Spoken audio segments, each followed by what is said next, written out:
pleasure for me as a longtime fan to be sitting here with Aaron Gray. Here with Larry Hama. We're talking with Kevin J. Anderson, best-selling author. Mr. Neil Adams. I am here with David Fritz. Axel Alonso, editor. Shadow Stevens. At Devil's Comic-Con with John Delancey. With Tom King. Kevin Conroy. Free comic book day. Denise Crosby. PopCon Pop Expo. Here on location at Star Wars Celebration. Sci-Fi Expo, talking for our second time with Gil Gerard. Wichita, Kansas at Time Eddie. Producer David Gerald. I've got Eric Flint. Are here at Smallville Comic-Con. Wizard World St. Louis. VillageCon in Bentonville, Arkansas. Michael Lombardi. We were talking with Alan Dean. Quincy Allen. Suzanne Landon. Of Starlog Magazine, Mr. Kerry Oakwood. Chris Sami. Len Weed. Dave Schwartz. Mano Inkarami. Jason Aaron. This is Sci-Fi for Me, your portal to the science fiction multiverse.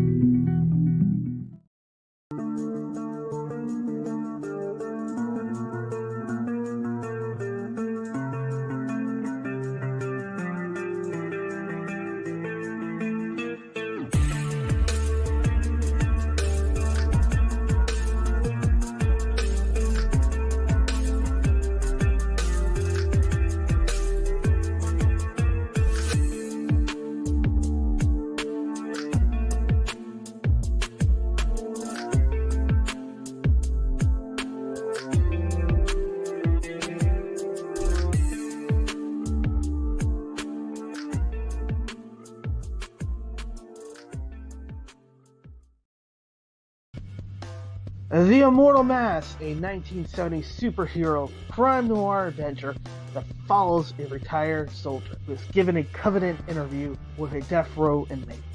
What he learns from the interview thrusts him into Atlanta's shadowy underworld. He'll have to utilize his military training to survive from being hunted for the information that could topple the most powerful ruling class in the city. This is not a pre-order or a crowdfunding campaign. Get your books now at denali's.com. 25 seconds to curtain, folks.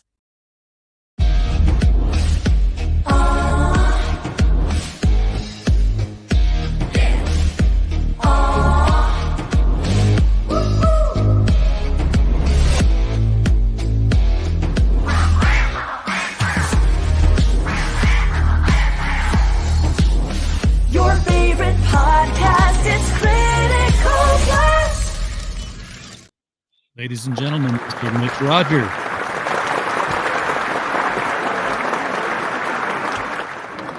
How's it going, everybody? It's going 5 sips better than it was 10 minutes ago.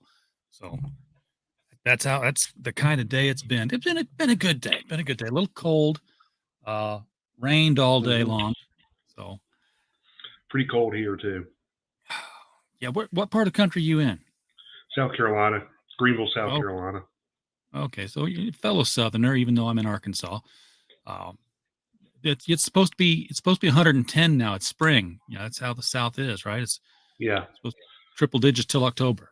I miss spring. That's what I miss. Yeah, we go straight to summer. We don't really have a spring. I remember last spring. It was a Tuesday. It was a nice day out, and you just kind of didn't need a coat, but you didn't need to take your shirt off either. But it's getting warmer weather, and it's going to be better to make more trips to the comic shop. Oh yeah. I hate going in the rain. Oh, I do too. Because I don't care if they're bagged and in a sack, I will invariably get a water drop on my comics. Yeah. On the cover. Or it would help. Or accidentally drop them in a puddle. Yeah. I'd be angry then. But yeah, because I don't leave them in the bag till I get home. I'm like, what did I get? I'm driving, mind you, and I'm pulling them out on the passenger seat and looking at the covers. Although now it only takes me like 3 or 4 seconds to do that. It used to be a bigger stack back in the day. I don't know if your mainstream habits have shrunk over the past few years, or they have. And I never was much tremendously a mainstream fan, with the exception of stuff like Batman. I've always been a Batman fan, but yeah, most of the comics I grew up reading were like Hellboy, Sandman, Spawn, the more, not just independent, but the more like obscure, like non-traditional superhero stuff. Swamp Thing was another one. Oh yeah. So I was big on the Vertigo line of things when they came out. Animal Man was one of my favorites. But I remember when I would leave the comic shop, I would go home with a big stack of comics, and then I'd sit down and start reading. And I'd take my favorites and I'd put them at the bottom of the pile because I didn't want to end the reading period on something that was untested and crappy. Yeah. I was like, I want to end it with what I know is going to be good. And now, like the last time I went was over a week ago. I brought home 3, maybe 4 books. I haven't read any of them yet. I just put them to the side and said, okay, I'll get to you later. And haven't touched them. So I guess I'm growing up. I don't know what it is. I guess we all are. So, but you decided you're going to make some comics now. You're not just going to be a fan anymore. You're going to be a creator. Well, I've been a creator for close to 15 years now. I'm just now getting into I'm just now getting into the crowdfunding aspect of it. I'm kind of a late bloomer to the Indiegogo / Kickstarter movement, if you could call it that. But I've been doing comics the old-fashioned way, where you print them, call it stores, see if they can carry them for close to 15 years since 2009. Okay, so you've been doing it the traditional method, getting in there and doing the grunt work and the elbow grease and all that stuff. Yeah, you go to conventions and actually leaving the table and talking to stores, which is kind of pointless now, but back in the day, that's how you get a lot of stores carrying you, is actually meeting the store owners face to face at a convention, showing them the book so they know it's real. It's real. Now you leave your table and you see the voice actors, and you're like, where are the comic people at? And they're like, they're all you, trying to sell their book. Oh yeah, it's kind of depressing sometimes when I go to a comic convention, because it's always comic convention, but the comics are like in the back corner away from everybody, if they're there at all. Yeah, and sometimes it's just a guy with long white boxes who sells back issues. Yeah. And you got to get through the anime voice actors and the professional wrestlers, and nobody's there to sign comics because there's no creator there. That's for sure. Yeah. Mike Walters dropping in the chat here to say hi. Appreciate you, Mike. Glad you're here. Be sure to hit Mike's show at the top of the next hour here when he does the Mike Stand with all the niche news in anime, comics, and professional wrestling. Again, they go together on his show. They go together at these conventions. Just wish the balance would get more towards comics again. Yeah. There's nothing wrong with wrestling or anime. I mean, I love anime. Oh, yeah. I grew up on it. But I kind of miss comic books at a convention. Yeah. I miss the I'm so old school that when I went to conventions, back when you had to fight the dinosaurs in the parking lot to get into the building, you would go in and there'd be this big floor, and you would know by looking towards the ceiling, DC is over there, Marvel is in that corner, Archie's over here. I mean, Image Comics, they were setting up a tent outside because they were new. The companies were there. They represented. You talked to the creators. You got buku signatures, and you got them by walking up to the guy and saying, "Would you sign my book?" And they did it. There was none of this buying a special ticket. Did you get a coin? Oh no, it's my that's the text notification on my phone. Yeah, I know. I recognize that sound. You got to power up. Only cool people do. Yeah. Okay. But now it's like, you got, if there's anybody there at all, you got to get a ticket to get in that guy's line, and he's only going to sign 3 things. And I blame eBay for a lot of that stuff. Yeah, because people would just, they stand in line and get a signature, and there's some cases I've heard where there's like a sob story, oh, my kid has cancer, blah blah blah, and it's a lie. They just go sell it on eBay for triple what they paid for it. Oh yeah. Well, I saw it coming before there was an internet though, because the first time I saw it happen was when Neil Gaiman was at a convention, and they all made sure that only two items are going down the row, and I'm like, same convention. I saw a kid walk up with a stack of Hulks to Peter David, and Peter David signed every single one of them. He signed them 5 at a time and took the next guy, and signed another 5 and took the next guy, but he signed every single book. Yeah. Back in the days when, before the rock star creators were just like our idols instead of our gods, I guess. Yeah. And they appreciated it, and they showed the fans the same love that they were being shown in return. Pops, hey, yo, glad you're here. Hey, Pop. Thanks for popping in. Ben Jackson from Rokan is here. Glad to see you, Ben. Haven't seen you in a while. Mike says that traditionally anime, cartoons, comics, manga, and pro wrestling, when grouped together, are considered niche. So yeah, it's only been the last 5 to 10 years that have been more mainstream. I think wrestling was mainstream for a long time, though. I think it was down here. Yeah, depends on where you were. I was in St. Louis as a kid, and they had wrestling at the Chase, and everybody I went to school with knew who all the wrestlers were. So if you knew wrestling guys, you weren't one of the few kids in the corner who were into it. You were just one of the normal kids. Everybody knew them. Yeah. So what were the books you were creating before crowdfunding? What? Mainly the Bogre. I've done 2 miniseries. The original one was the first book I ever did. It's a cringe factory, I'll admit. And I did a book in between the 2 Bogre miniseries called Raw Nerve that I had to cancel because, to be honest, it was sophomoric. It was, I thought I knew what I was doing, and I, didn't, because I was all comic creators. I've noticed it takes a while to get your rhythm going. And I thought that after the Bogre, the first one, that my rhythm was going. So I did Raw Nerve, and it was just a mess.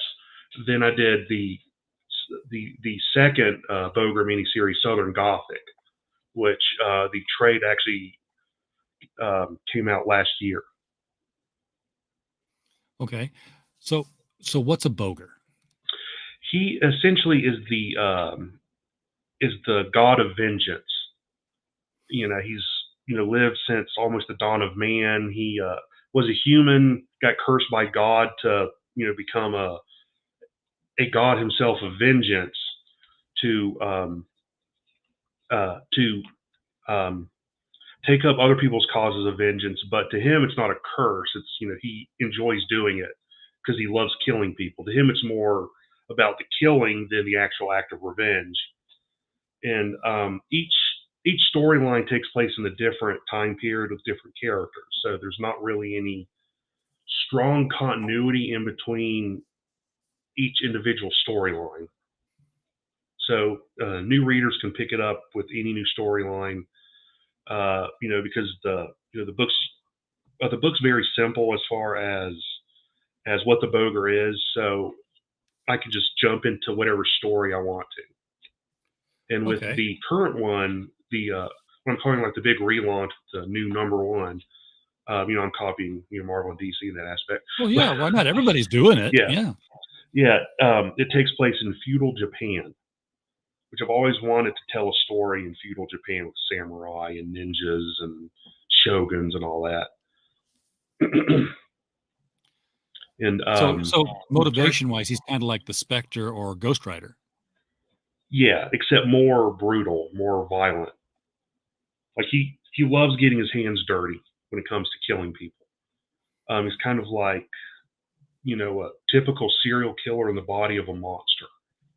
So he's sort of extra monstrous. Yeah, and given righteous targets. So where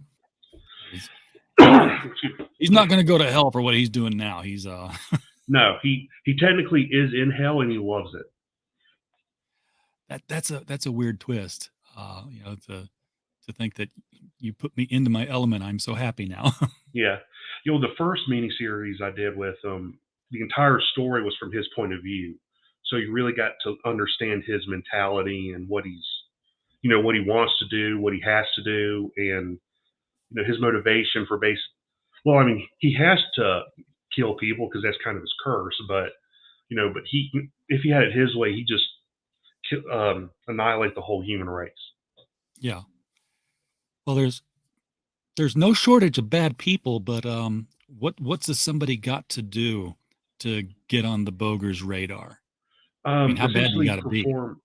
Well, it's any act of revenge, really. It could be you killed my family to you cut me off in traffic. It's basically a ritual that they have to perform. Like summoning any demon or god, you have to perform a magical ritual.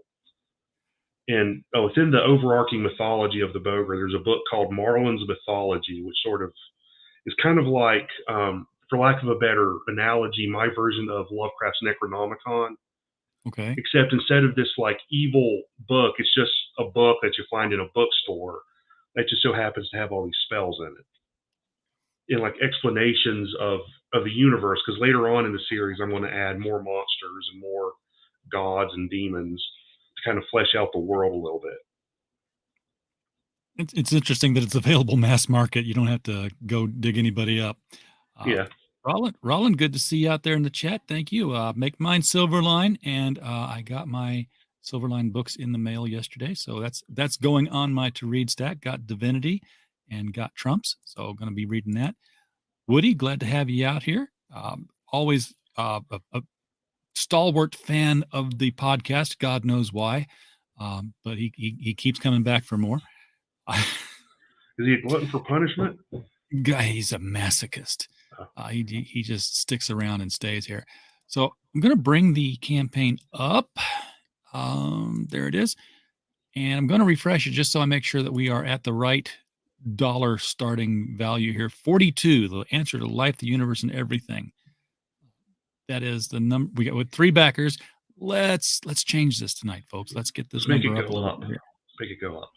Yeah, we don't want it to go down. Don't refund if you're watching the show now. Don't take it out on Mitch just because of my awful show running capabilities here. So this is an ongoing. Yeah. So does that mean that every issue is going to be a different time period, or are you going to do arcs? Depends on how long the story arc is. The current one, Legend of the Black Lotus Flower, which is the one in Japan, is 2 issues. The next one, which deals with like an American government conspiracy, is 1 issue. Then the third story arc is going to be 3. So kind of, depending on how big the story is, the issue count will fluctuate.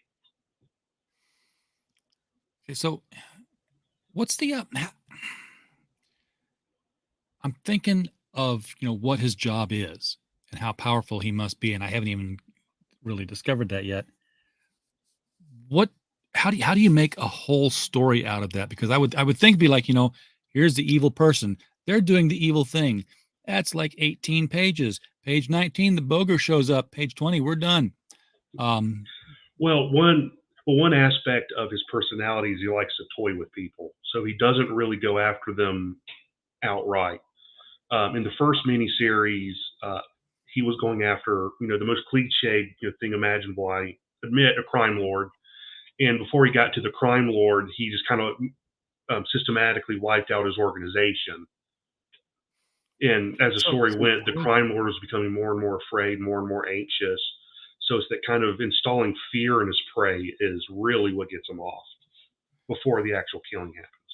Okay, so that's something you can have a lot of fun with as a writer. Yeah. Watching, because these victims, I hesitate to call them that, but these evil people, they're probably very commonly arrogant and untouchable, and to see that stripped away from them before their final demise, I think that's probably a lot more satisfying than just, yep, shot them all again, gonna go home, bonk the wife on a pile of money. What was that? Yeah. Yeah.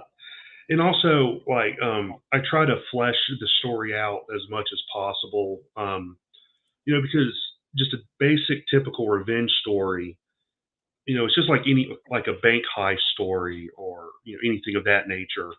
You don't want it to be cookie cutter. You want it to be different. each time. And with the Bogre, I take a lot of inspiration from like classic mythology, because there's a lot of revenge stories in every single mythological culture that we can think of. And like aspects of like, there's kind of unwritten rules with them that I've kind of created, where he doesn't appear in the daytime. So that gives him like a time limit.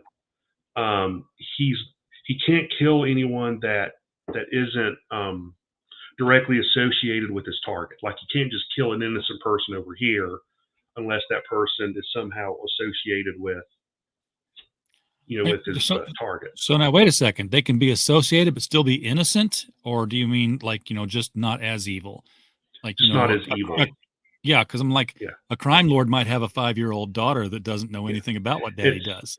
It's they have to be related to, I guess a more accurate way of describing it is they have to be somehow connected to the actual incident that the person who summoned the Bogre is wanting revenge for. Like, for instance, I haven't done a story with this, but if, a politician's son kills a kid in a drunk driving accident, the Bogre can't go after. Yeah, you can't go after the guy's kid because the kid wasn't involved, but he could go after, say, the judge that was paid off, or the cop that falsified the report, or something like that, or the politician himself. Somebody who did something dirty. Yeah, nobody truly innocent about it. I can see that.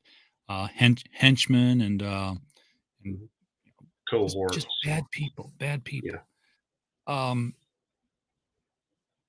What kind of obstacles then does the Bogre have? I mean, is he completely invincible, or does anybody ever have a shot at stopping him? They do have a shot at stopping him, but I haven't really gone into that aspect of the mythology yet. I do have stories planned in the future where that comes into play. He's essentially more just an all-purpose, vengeance demon.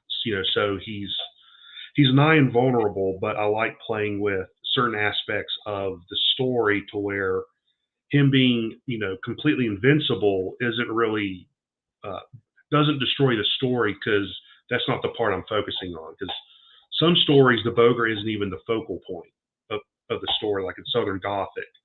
He was more treated like a force of nature that just kind of appeared and then killed someone and went away. And the whole conflict of Southern Gothic was a murder mystery. Who's killing these people?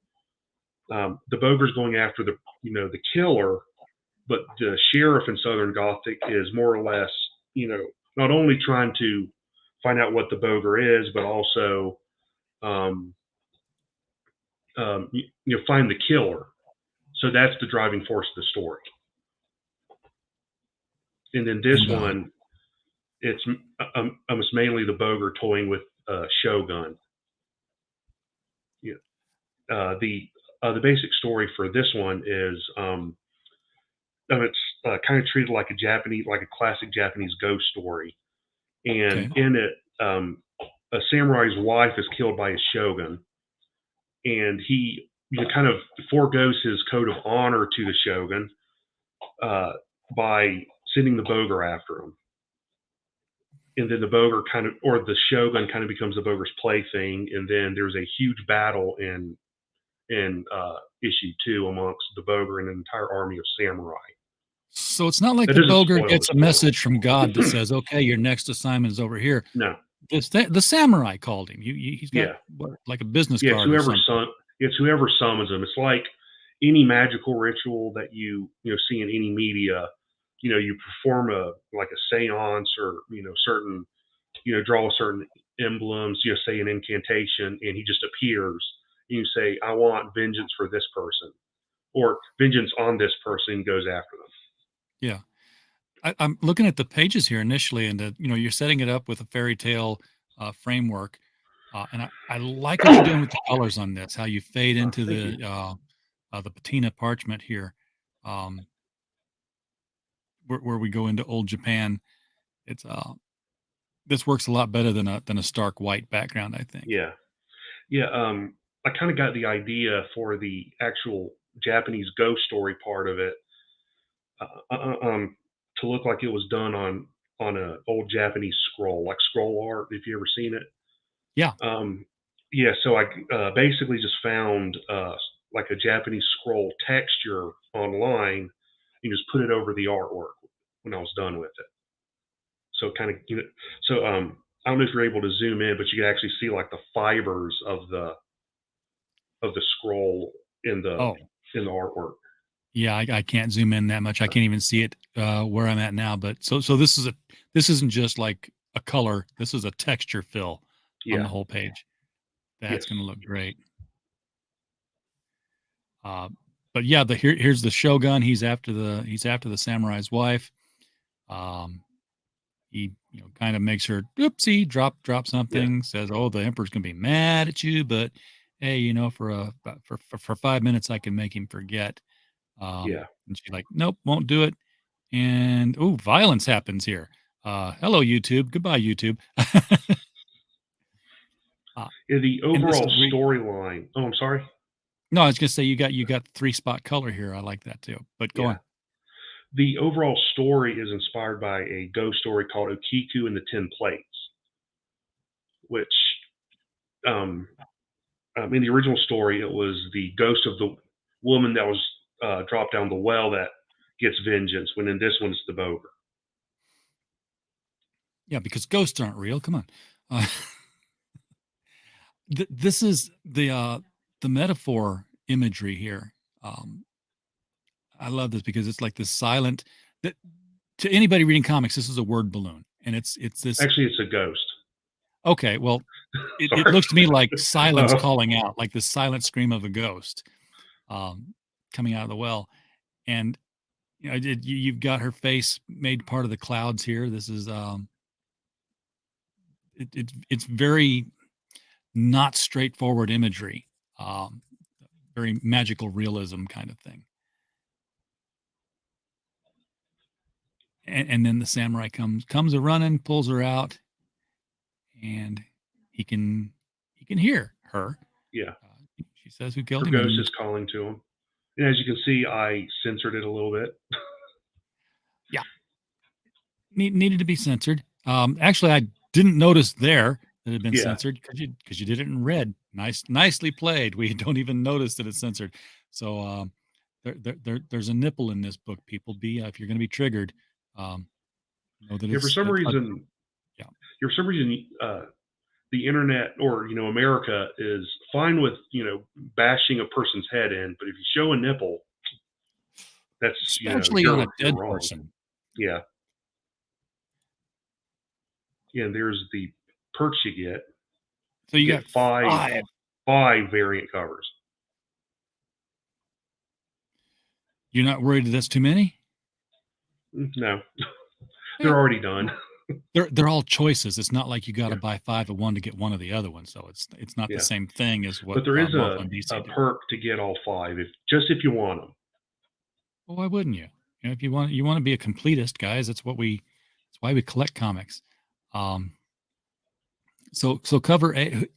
First of all, are you the artist and the writer on all of this? Yes, artist, writer, colorist, letterer, everything. Wow. I'm not the editor because I can't edit myself. Yeah, it's not a good idea. It's like representing yourself in court. Yeah. So we got cover A here for $5. That's a decent price. I'm going to have to now click on this to see estimated shipping. There's not an estimated shipping cost. What's the usually when I do that I see a price. So where do I see what my shipping cost is going to be? I thought I put it on there. It should be $4. That's still cheap enough.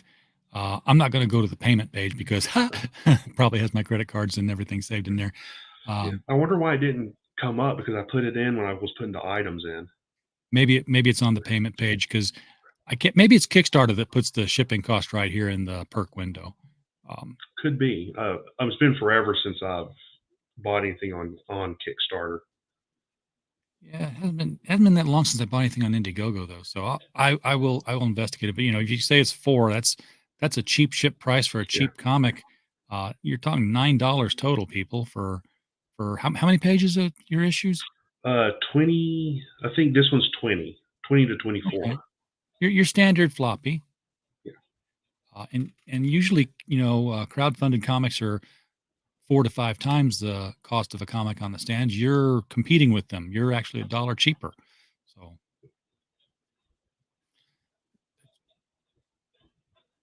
that should be a draw. So here's the first cover. A lot of stuff happening in here. A lot of the different scenes from the book. We don't see a Bogre. That's the thing. Yep. There's the wife, full front and center. And then here she is again, but this one's done more in a Japanese style. Now, is this a representation of the Bogre done in that same style? Yeah. I just made him look more like a traditional Japanese oni in that picture. Yeah. With the curved fangs and the circular ears. That's cool. Now, cover C is different than cover. Okay, it's cover A, but in black, white, and red, like the interiors, just without the scroll overlay. Okay, and then cover D. Oh, now there's the Bogre, and this is a big. He's a big hulking thing. Looks like he's got some sort of wing stubs on his back there. Yeah. When I originally designed him, I created him when I was in high school. And when I first drew him, I drew like him having kind of a hunchback. But I was like, I like that, but I need something just to break up that circle. So I just put these little, things there. And after a while, they became just deformed miniature wings. And as you see, I kind of messed up when I was putting the graphics in. I put like 3 different graphics for cover D. Yeah, I was like, what's the difference here? Nothing. It was just a mistake on my end that I don't know how many times I went over this before I published it, and I completely missed that each time. And then there's cover E. Cover E. Ooh, that's that doesn't look like ancient Japan to me, but that looks more like a tarot card kind of thing. But well, that's kind of what I was looking for.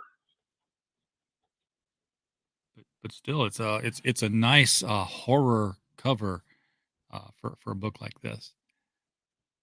Thank you. And are you still getting store distribution? No. A lot of the stores that carried me, unfortunately, closed down during the pandemic.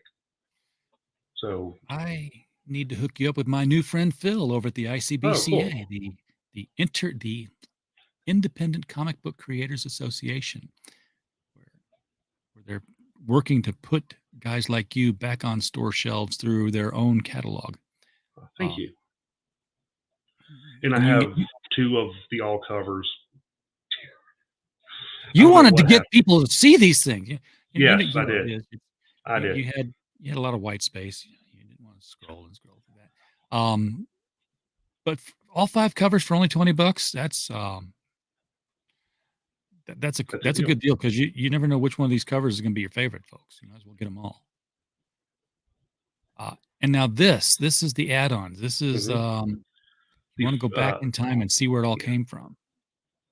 Yeah, the original graphic novel and the Southern Gothic collection. You can get both of them for just $40. Yeah. So these are collected editions. They'll have more pages than just 20 each run, right? Oh yeah. The original had 202, either 202 or 203. Southern Gothic had around 187. So these are big books here for 2 for $40, people. And now you got them kind of in reverse order, because I think the white one is the that's the original chronological one. Yeah. And then Southern Gothic came after that. But oh, hey. Oh, and look, I like this poster just as much as you did, apparently, because you turned it into a print, the cover into a print. Hey, we have a visitor. Hey there, what's his name? Champ. Hey, Champ. I know. I'll play with you later. Oh, I'm sitting here trying to call him to the monitor, and he's hearing it out of the. Yeah. He's hearing it in your headphones. He's like, "Who's in your head? Who's in your head?" Look. I know. He's like, I probably have food on my hand. I know. You taste good. Someone's in your ear. Let me get him out of your ear. I know. Oh, he's a good dog. Mm-hmm. Oh, there he goes. He's done. Yeah. All right, I got that last bite. So you got a mini poster here. What are the dimensions on mini? 11 by 17. That's a good Posters poster. are usually posters are like a true poster, quote unquote, is usually about 22 by 17. Yeah. And this is 11 by 17. I don't like using the phrase prints for artwork because I went to art school way back in the day, and a print is usually done on like canvas paper and signed and numbered. So Yeah. I've always just used like posters or mini posters to describe what most people call prints. I think 11 by 17 is just outside the range of a Gemini mailer, but I might be wrong. Yeah, it's out of the range. I'll have to buy those big like 11 by 17 card stock envelopes. Yep. Just make sure that they're that I pack them down so much that they're unbendable. Yeah, well, that's what I do is I put them in the cardstock envelopes for there, and then I put the comics in the Gemini, and then I put both of those in a poly bag and seal it up and weigh it and label it, and off it goes. That way, everything arrives together. And then you got the Bogre T-shirts. Now, this is more the I don't know. Has the Bogre evolved much in appearance since your first books? Not much. The only thing that really changed from the original miniseries was his facial markings. The original facial markings was just the two lines down the eyes, kind of like the crow, was in a stripe going down the middle of the eyes to the top lip. But I kind of didn't like that. So when I collected it into the trade or graphic novel, I changed it to 3 lines going down the face. So it kind of, has that like clown look I was going for, but also in an artistic way, looks like 3 slashes. Yeah, I was going to say, it looks like he had an encounter with Wolverine and was too busy to finish it off at the time. Yeah, and that's not makeup he has. That's actually burned onto his face. Oh, okay. We've got some stretch goals here at 500. We're going to throw some. Well, we can throw everything in: the bookmarks, the coaster, the stickers. Bookmarks, coaster, stickers, everything. Okay, so that's your tchotchke pack right there. And at 1,000, everyone's going to get a secret mini poster, not the same one as the add-on one. And at 10,000, yes, I am serious about that, folks. If I just so happen to get 10,000, I will shave my head, and I'll do it online. I tell you what, you get 10,000, we'll have you shave your head on my channel. I'll shave my beard. Okay. Okay. You're on. We get people get Mitch to 10,000, and I will shave the beard right off online. Been looking for an excuse to try something like that anyway. Doc Blalock in the house. Back the Bogre and loved it. Well, thank you, sir. Appreciate that. Love that you seem to use the Mayberry Courthouse. Yeah, I did base the sheriff's office on the Mayberry Courthouse in Southern Gothic.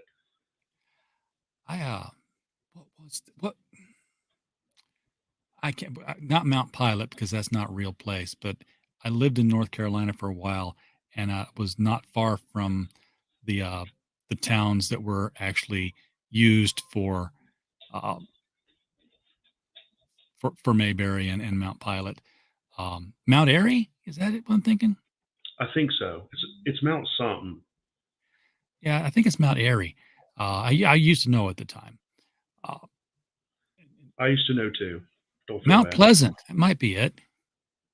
If you're stating that with confidence, I'll go with you. Woody's saying, please, no nips. Yeah.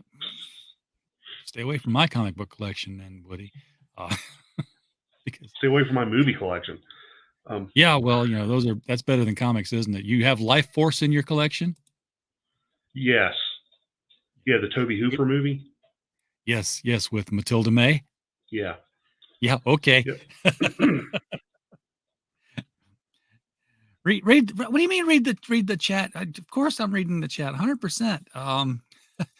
Weren't you here when I was clicking on your stuff? Come on. I know Woody's was late. That was way back, wasn't it? Again, it's because I don't really do a very professional job here. No, neither do I. Well, I try. I'm here. That's 98% of the work is what I was told. So how many days has it been running so far? It's got 41 days left. I don't want to think it's been 20. It started at 45. Okay, so you just I decided decided just to do like a middle ground between 30 and 60. So I just hit 45. Okay. Give it like a 2 good week buffer. Yeah, we need to get this kicked up here because we need way more than 4% 4 days in. I need 100% at least. Yeah, 100% would be great. 5 days in.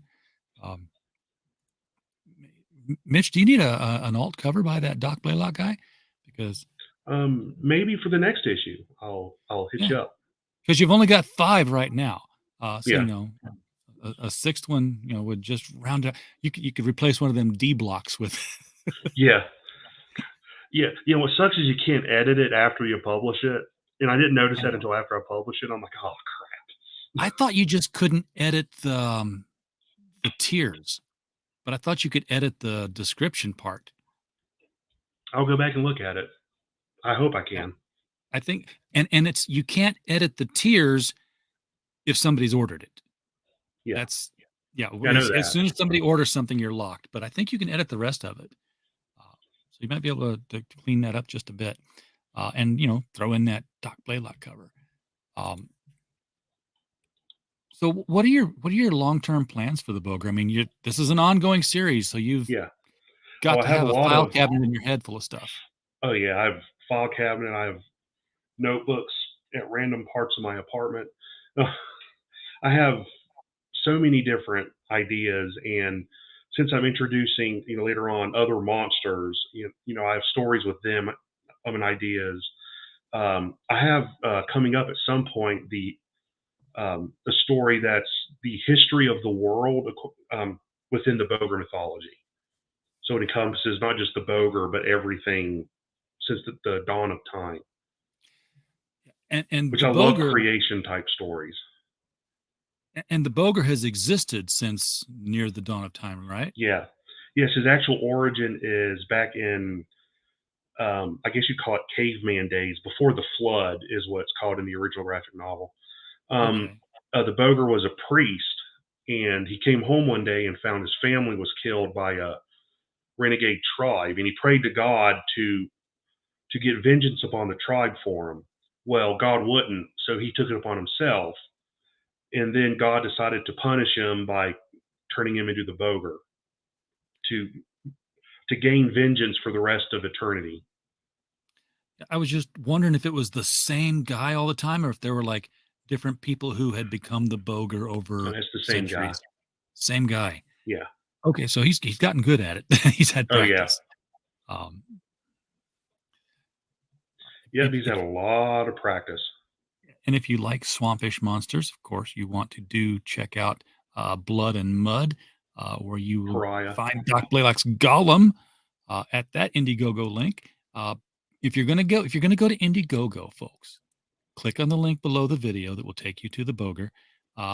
Pick up a $5 comic, $5 comic, and then once you've done that, say search Blood and Mud. And oh wait, no, come back here and click the link, because I'm sure Doc is probably shadow banned because Indiegogo does that. I did not check to see if you were shadow banned. Is that a possibility, Mitch? I don't know. I don't know why I would be. I don't know why you would be either, but nobody does once they're shadow banned. I mean, if I go to Indiegogo and I type in Bogre, guess what? I see the ongoing series. First thing that pops up, followed by Southern Gothic with a K. Cool. That's very metal, as the kids say. Doc is 100% shadow banned, so you can't find Blood and Mud on Indiegogo if you search it that way. That's now is Indiegogo your go-to? I mean, is Yes. that where the only place you go? Yeah. I chose it basically because they have the option of flexible goals. So whoever backs it will get a book. Will get whatever they ordered. I know there's a new place that's popping up called Fund My Comic. You probably saw the ad on there. Have you heard Yes. about that one yet? I have. I'll probably try that out after this is done. Or I don't know. I could probably try it out now too. I don't know why. Yeah, I'll try it out now. That's all up to you, man. Yeah. I won't say yes or no either way. I wouldn't want myself to run 2 campaigns on different places, only because it divides your crowd and you want to hit your goal. But since you do have a flexible goal and you're printing regardless, that's what flexible goal means, folks. If this is your first Indiegogo rodeo, then yeah, I guess spread your presence around the internet. And that's where Doc's going to be moving to, because he got shadow banned on Indiegogo. I didn't know Doc, Indiegogo was shadow banning people. It's been shadow banning a lot of people, and by shadow banning, what I mean is you can search for their comic, and you won't find it on their site. You can Google their comic, and you won't find a link to it from Google. You have to actually literally have the link from the creator to take you directly into it. It's just not getting any promotion at all inside of Indiegogo. And there are a lot of people, when I say a lot, 12 I could probably name offhand, who are being shadow banned. Mike Barron notably had his Private American was being shadow banned, to the point that I remember that. Yeah, to the point that the updates to the campaign were not going out to the backers. I thought Indiegogo was better than that, but apparently not. Oh well. Now we like to be optimistic about everybody's motives, but Indiegogo has taken some steps backwards, let's say. Yeah. So, but there are people who are taking steps around it. Fund My Comics, one of them. ICBA, ICBCA.net is another one. They're the ones who are they're setting up, and you can find the video from earlier this week on our playlist. They're setting themselves up to be printer, distributor. People will be able to buy your book directly from them. Say, send me 1 copy. Okay, here it is. Zip, print, done. Retailers can say, send me 1 copy, or send me 50 copies, or send me 500 copies. Again, done. So it's a lofty goal. I wish them well. I hope they succeed. I'm going to be doing some work with them myself, I hope, because I've got plans and they fit into them just right. All of us at Dark Gift Comics are shadow banned. So yeah. Every one of those titles is well, I know why everyone at Dark Gift Comics is shadow banned. It's there's a word for it. The fence egress is what's at issue there. So, and everybody knows it. It's an open secret. Are you ever thinking at the point that like, hey, the Bogre trope, so to speak, is well established. You've got somebody who's done an awful thing. Vengeance is called for. Bogre comes. You ever thinking at some point you can say, hey, you there, you're a writer. You want to write a Bogre story?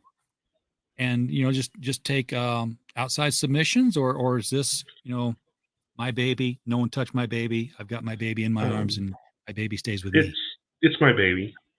Okay. Yeah. I mean, I might, at some point hire artists and stuff, if the workload gets too big, but I kind of have a set idea of what I want to do with it.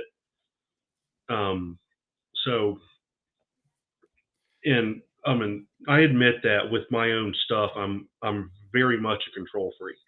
Yeah, well, especially if you've got a canon that you don't want to be violated because you're going to do something else somewhere.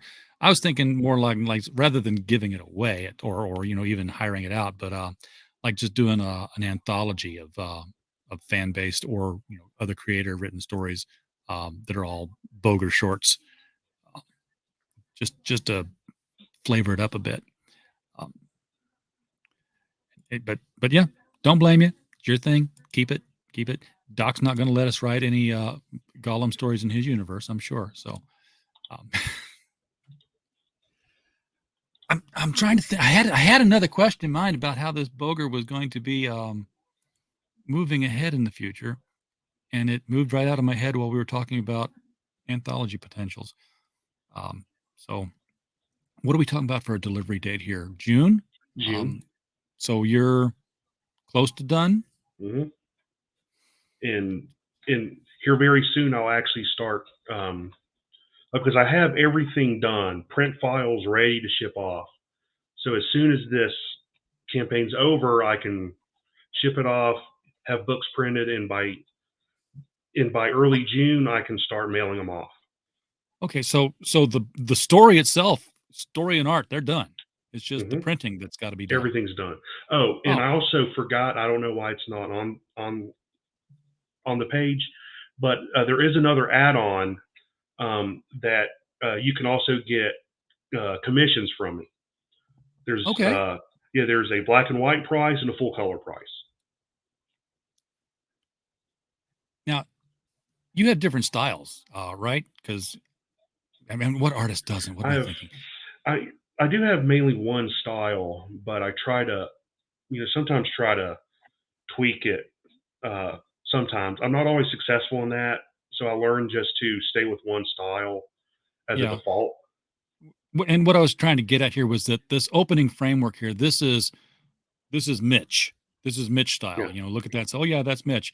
And this is Mitch drawing old Japanese style, where they might not necessarily say, who drew this? Is that Mitch? Because you're intentionally forcing it into a stylized look. I don't know if any. I thought I just drew the same style the whole book, but thank you. Well, okay. I'm maybe I just watched too much Samurai Jack, I guess. But it looks this looks very much like it fits the old style Japan book.